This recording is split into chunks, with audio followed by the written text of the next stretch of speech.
I'm joined now in the studio in Westminster by the Executive Director of Migration Watch, Dr. Mike Jones. Welcome to the studio. Always a pleasure. It never rains, but it pours, and these latest figures simply eye-watering. And this is a National Audit Office report. It's called Investigation into Asylum Accommodation.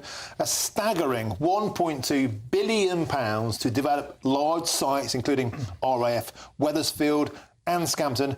And Mike, this is on top of between 8 and £15 million a day, whoever's numbers you take, on asylum seeker hotels. Have the lunatics taken over the asylum system?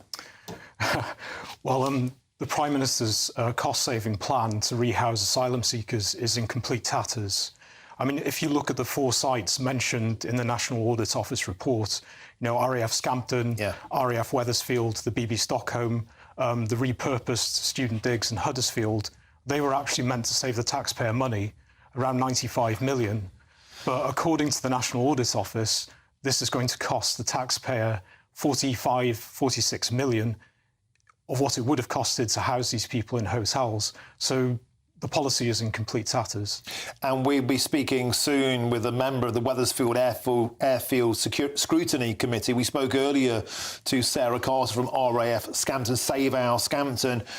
Time and time again, Dr. Jones, the public, the activists, the voters, simply not being listened to, being trampled on. No matter what they say, these sites are going ahead.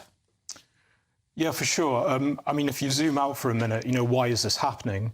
You know, for any project or any institution to succeed, power and responsibility have to be aligned. You know, if you're responsible for something, you need the power to implement it. And likewise, if you're responsible for it, you need the power to do so. Now, in the Home Office, it's the complete reverse. The Home Office are responsible for asylum policy, housing these people, and deporting illegals, but they don't have any power. The power lies with the courts and the judges and the NGOs. What you find with this topsy-turvy system is that the government is scrambling around to try and house these people because it's illegal to allow an asylum seeker to be destitute. So essentially they have to impose these quotas on communities against the will of the people there. And that brings me on to my next point. 450 today over the channel, a record number for this time of year.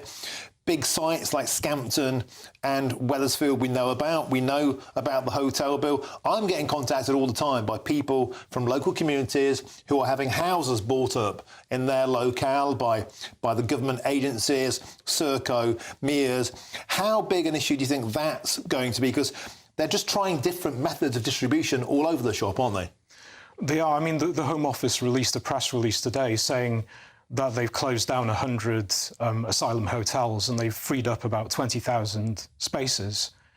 Now, in that press release, they mentioned, you know, Scampton, Wethersfield and the BB Stockholm, but only 2 of those facilities are operational. And between them, they house about 900 asylum seekers.